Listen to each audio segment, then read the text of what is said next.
हाँ तो बच्चा लोग एक बार पुनः आपके और हमारे प्यारे से YouTube चैनल एमकेएस क्लासेस में सभी का स्वागत करते हैं। तो आज हम लोग चलते हैं 10वीं कक्षा में गणित। और आप लोग को पता है कि अब हम लोग त्रिभुज पढ़ रहे हैं, जो कि क्लास 10th की सबसे कठिन माने जाने वाला टॉपिकों में से एक है त्रिभुज। और मैंने आपसे पहले भी वादा किया कि त्रिभुज मैं इतना आसान बनाऊंगा कि आपको पूरे क्लास 10th में बार बार कहेंगे सर त्रिभुज ही ऐसा एक टॉपिक हुआ जो कि हमें बहुत कठिन लग रहा था, लेकिन अब आपके द्वारा बहुत आसान हुआ। तो मेरा ये प्रयास बिल्कुल है 100% कि इस त्रिभुज को बहुत आसान बनाया जाए, ठीक है ना। तो मेरा साथ देते रहिए आप लोग। अभी हम लोग थ्योरम प्रूव कर रहे हैं और समरूपता की 3 कसौटियां, जिनमें से पहली कसौटी कोण समरूपता, ठीक है ना। हम लोग 6.3 थ्योरम ऑलरेडी प्रूव कर चुके हैं। आज उसी क्रम में भुजा समरूपता नियम का आज प्रमेय 6.4 को हम इत सिद्धम करने जा रहे हैं, सिद्ध करने जा रहे हैं। तो 6.4 थ्योरम क्या कह रहा है कि यदि दो त्रिभुजों में एक त्रिभुज की भुजाएं दूसरे त्रिभुज की भुजाओं के समानुपाती हों, अर्थात एक ही अनुपात में हों, तो इनके संगत कोण बराबर होते हैं और इसलिए दोनों त्रिभुज समरूप होते हैं। ये समरूपता की कसौटी नंबर 2 है। इसका दूसरा नाम हम लोग कह सकते हैं भुजा समरूपता नियम। बात समझ में आ रहा है ना। इसका नाम भुजा समरूपता नियम, ठीक है ना। इस चीज को आप लोग क्या करिए, नोट कर लीजिए इस चीज को, और इसको एक ब्रैकेट में कर लीजिए, अर्थात एक ही अनुपात में हो, ठीक है ना। एक बार पुनः, ये दो त्रिभुजों में एक त्रिभुज की भुजाएं दूसरे त्रिभुज की भुजाओं के समानुपाती हों तो इनके संगत कोण बराबर होते हैं और इसलिए दोनों त्रिभुज समरूप होते हैं। ये स्टेटमेंट थ्योरम का है 6.4।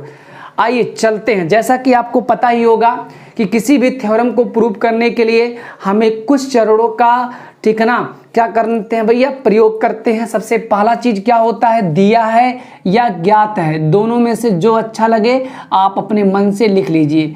तो हमने लिखा दिया है। अच्छा, दिया है ये कहाँ से मिलेगा, ये मिलेगा थ्योरम के कथन में। तो थ्योरम का कथन क्या कह रहा है, यदि दो त्रिभुजों में, तो पहला चीज हमें ज्ञात है दो त्रिभुज। हम कोई दो त्रिभुज मान लेते हैं। हमने मान लिया त्रिभुज ABC व त्रिभुज DEF, हमने दो त्रिभुज मान लिया। अब आप चुपचाप इन दो त्रिभुजों को आप बगल में कहीं ड्रा कर लीजिए। तो एक त्रिभुज हमारे पास ये हो गया, और एक दूसरा त्रिभुज हमारे पास है, ये चीज, और इसका नाम ABC और इसका नाम DEF। जो आपको अच्छा लगे वो लिख सकते हैं, मुझे कोई दिक्कत नहीं होगी, ना किसी को दिक्कत होगी। अब ध्यान दीजिएगा, त्रिभुज ABC हुआ त्रिभुज DEF में, ठीक है ना। एक त्रिभुज की भुजाएं दूसरे त्रिभुज की भुजाओं के समानुपाती हों, मतलब AB के संगत AB बटा DE, BC बटा EF, CA बटा FD या AC बटा, ठीक है ना, DF। तो इसको लिख सकते हैं समानुपाती हो, अर्थात एक ही अनुपात में हो। तो इसको लिखेंगे AB बटे DE दूसरे त्रिभुज की भुजाओं के, BC पहले त्रिभुज की भुजा का अनुपात दूसरे त्रिभुज की भुजा का अनुपात, EF और तीसरी त्रिभुज की भुजा AC, और पहली त्रिभुज की भुजा AC और दूसरी त्रिभुज की भुजा DF। इन दोनों का अनुपात हर जगह क्या होना चाहिए भैया, इक्वल। यही बात कहा, अर्थात एक ही अनुपात में सभी लोग हों। इतना बात तो क्लियर है। सिद्ध करना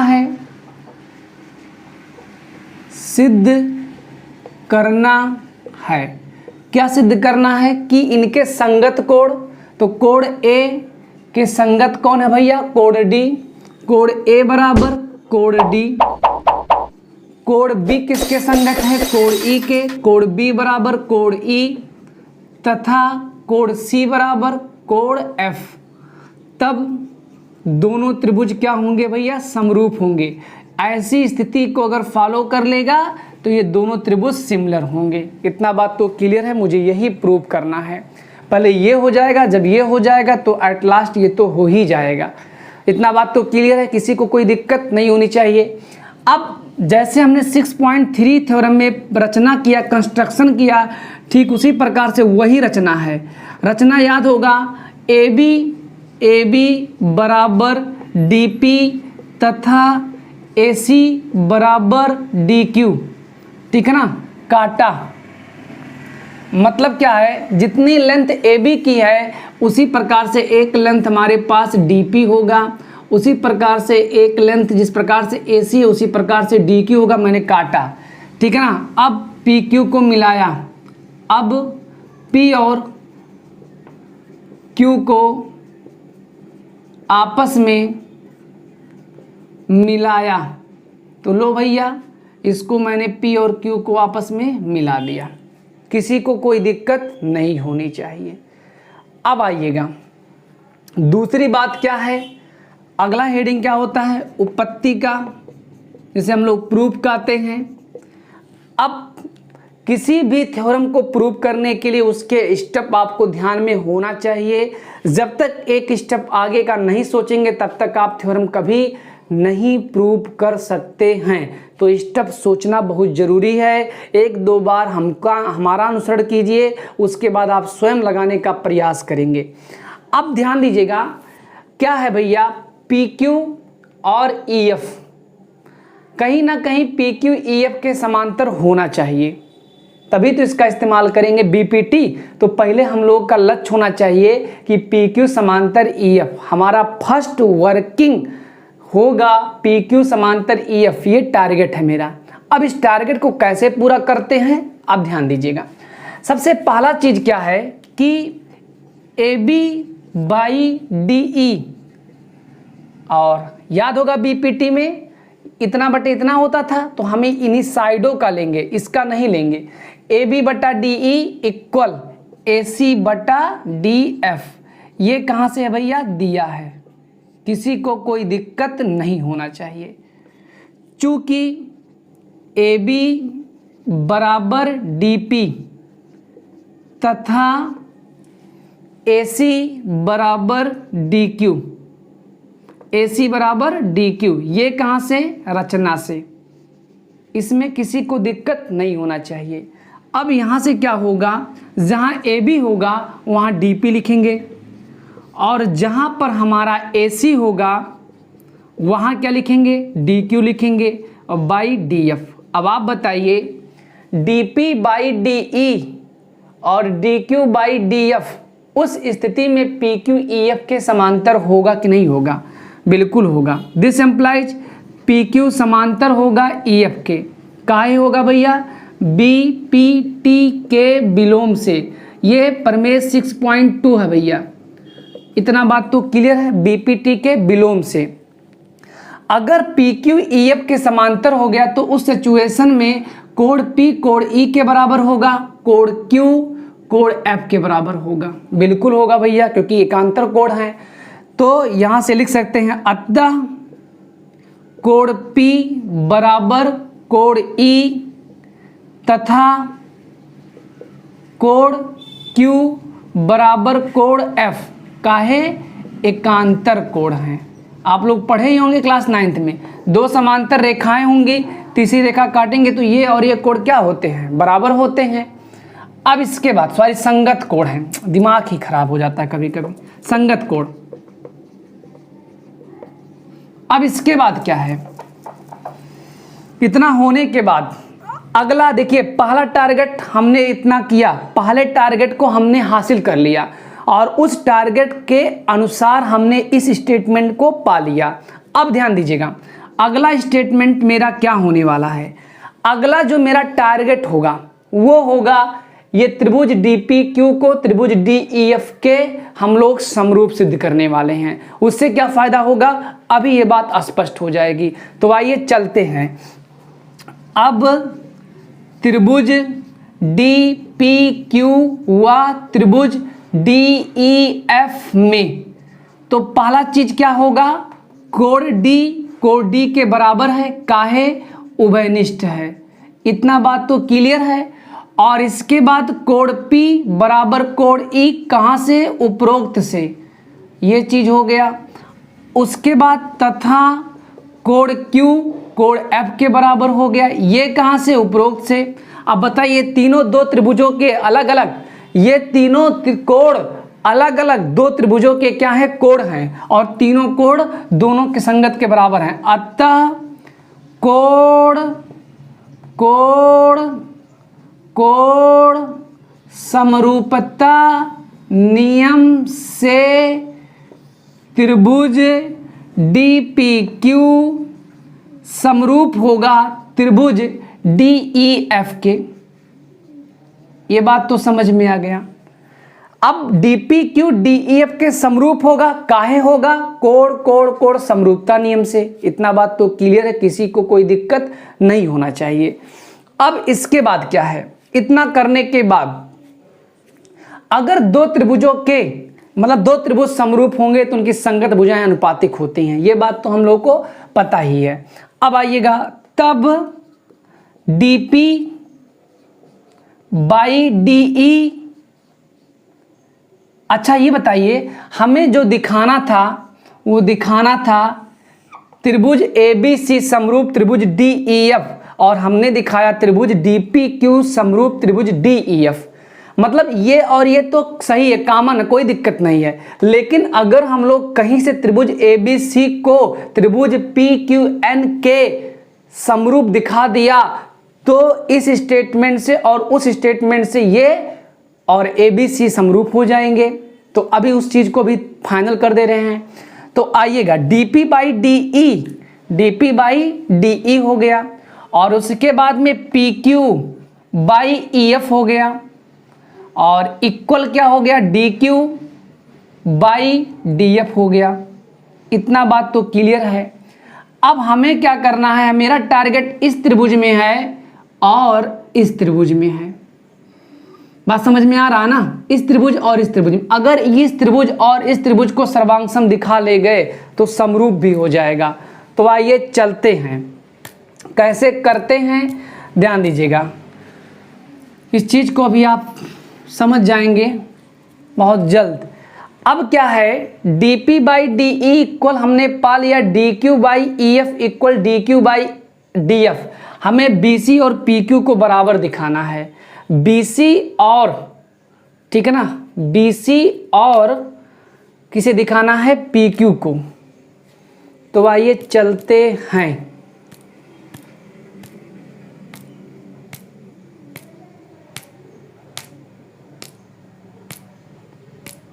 कैसे होगा ध्यान देते हैं। अब आइएगा, यहां से थोड़ा सा थ्योरम लंबा हो रहा है,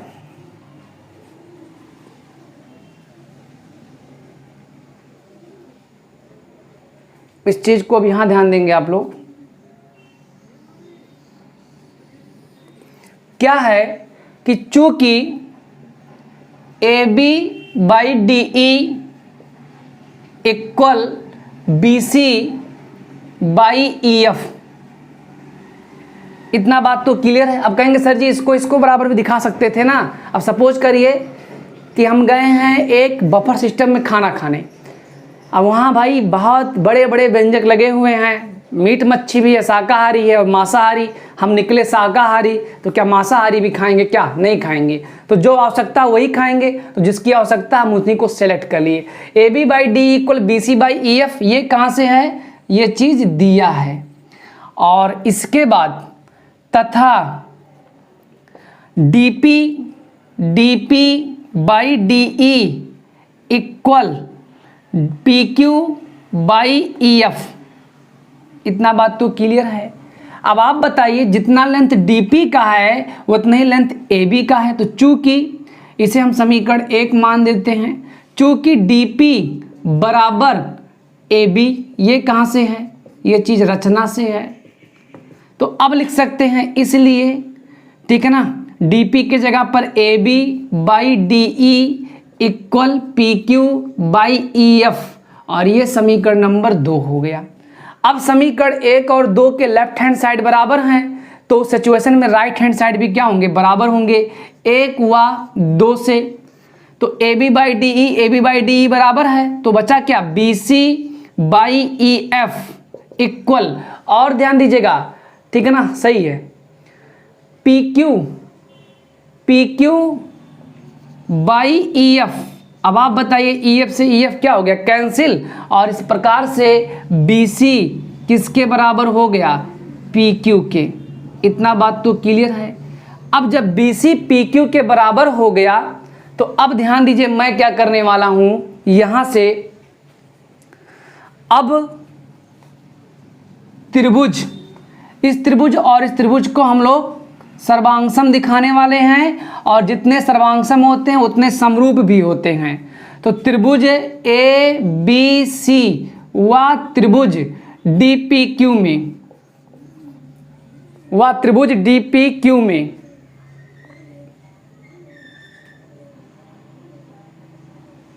इतना हो गया।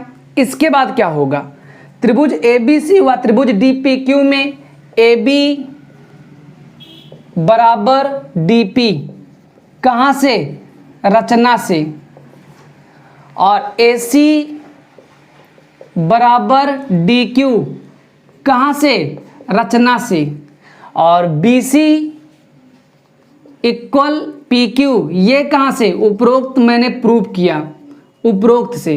अतः अब यहां लिख रहे हैं, अतः त्रिभुज ए बी सी सर्वांगसम होगा त्रिभुज डी पी क्यू के। भैया का है सर्वांगसम होगा, लिख सकते हैं भुजा भुजा भुजा से, ठीक है ना। अगर किस त्रिभुज के तीनों भुजाएं बराबर होंगी तो सर्वांगसम ही होगा। अब इसके बाद में जितने त्रिभुज सर्वांगसम होते हैं वो डिफिनिट रूप से समरूप भी होते हैं। तो या अर्थात त्रिभुज ए बी सी समरूप त्रिभुज डी पी क्यू, लिख दीजिए ब्रैकेट में, क्योंकि हम जानते हैं सभी सर्वांगसम त्रिभुज समरूप भी होते हैं। इसे स्टेटमेंट बी का नाम दे दीजिए, और इसे आप लोग स्टेटमेंट ए का नाम दे दीजिए, जहां इस चीज को किए थे, इसे आप स्टेटमेंट ए का नाम दे दीजिए। अब इसके बाद क्या होगा, इसके बाद आप कह सकते हैं क्या, स्टेटमेंट ए और बी को देखिए, डी पी क्यू, एक बार डी पी क्यू समरूप है डी ई एफ के, और एक बार डी पी क्यू समरूप है ए बी सी के, तो जाहिर सी बात है हमारा ए बी सी समरूप हो जाएगा डी ई एफ के। बात समझ में आ रहा है ना। तो लिख दे रहे हैं ए व बी से, ए व बी से अब क्या हो जाएगा, ठीक है ना। ए व बी से हम लोग कह सकते हैं त्रिभुज ए बी सी समरूप होगा, त्रिभुज A B C, sorry light cut चुकी है,